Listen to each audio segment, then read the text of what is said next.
உழவர் உலகம் வேட்டியில் உதயம். உதயம் வேட்டிகள் ஷர்ட்டுகள். வரலாறு ஆவணங்களின் அடிப்படையில் கச்சத்தீவு இந்தியாவுக்கே சொந்தமாக உள்ளதாக பிரதமர் மோடி கருத்து.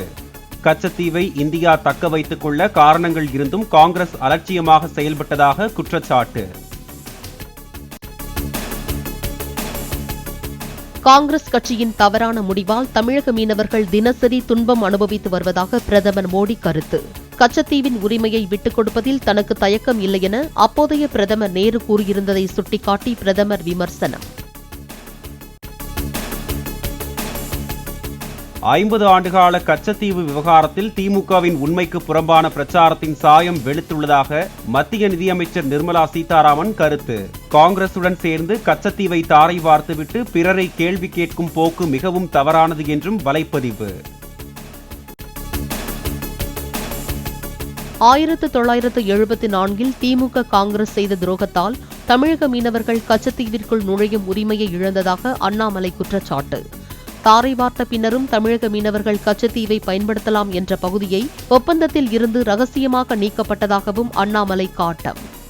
மீனவர்கள் அதை பயன்படுத்தலாம் அப்படின்னு ஆர்டிகல் 6 திருட்டுத்தனமாக அதை எமர்ஜென்சிக்கு முன்னாடி அந்த ஆர்டிகல் 6 நைஸா எடுத்துட்டாங்க.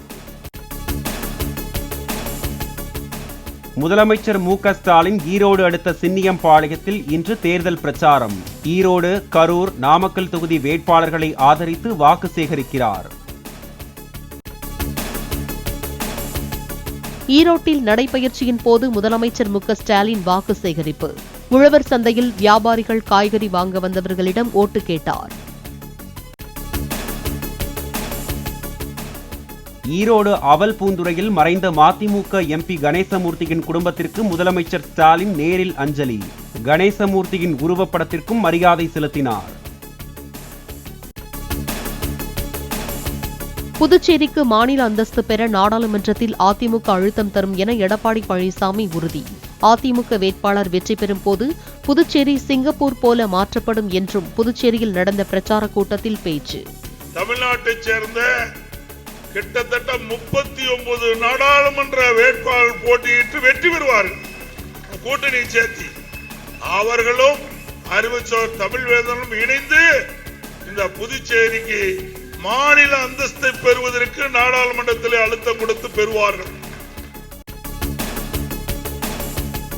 கோவை தொகுதிக்கு உட்பட்ட மாதப்பூர் பகுதியில் பாஜக வேட்பாளர் அண்ணாமலை பிரச்சாரம் தொடக்கம்.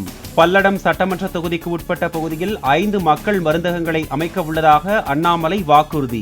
ஒரு மனிதனை மலிவுபடுத்தி நாம் அவர்களுடைய வாக்கை எடுத்து அதன் பிறகு 5 ஆண்டுகள் கழித்து வரக்கூடாது என்பதற்காக யாரையும் நான் கொச்சப்படுத்த விரும்புகிறேன். எல்லாவற்றையும் தாண்டி உங்களுக்கு உழைப்பதற்கு ஒரு சேவகனாக வர வேண்டும் என்று பார்க்கின்றேன். 33 மாத காலமாக என்னுடைய செயல்பாட்டை பார்க்கிறீங்க. எதிர்த்து நின்று புரிவாக பேசிக் கொண்டிருக்கின்றேன். மாற்றம் வர வேண்டும் என்று நிற்கின்றேன். கள்ளக்குறிச்சி மாவட்டம் திருக்கோவிலூரில் அமைச்சர் ஏவா வேலு வாகனத்தை சோதனையிட்ட தேர்தல் பறக்கும் படையினர். நாளிதழ் படித்தவாறு முன்சீட்டில் அமைச்சரும் பின்சீட்டில் அவரது ஆதரவாளர்கள் 2 பேரும் அமர்ந்திருந்த நிலையில் காரின் பின்பகுதியில் மட்டும் சோதனை. தாம் எம்பியாக கூடாதென சீட் கிடைக்காமல் போக முயன்றவர்களுக்கு மனமார்ந்த நன்றி. திருச்சி தொகுதி காங்கிரஸ் எம்பி திருநாவுக்கரசர் கருத்து பதிவு.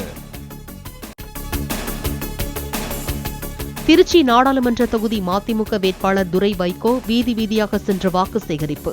துரை வைகோவுடன் KN நேருவும் திறந்த ஜீப்பில் சென்று பிரச்சாரம். மகளிர் தனியார் கல்லூரி பேருந்தில் ஏறி மாணவிகளிடம் வாக்கு சேகரித்த தருமபுரி பாமக வேட்பாளர் சௌமியா அன்புமணி. பேருந்தில் பிரச்சாரம் மேற்கொண்ட சௌமியா அன்புமணியுடன் செல்ஃபி எடுத்துக்கொண்ட கல்லூரி மாணவிகள்.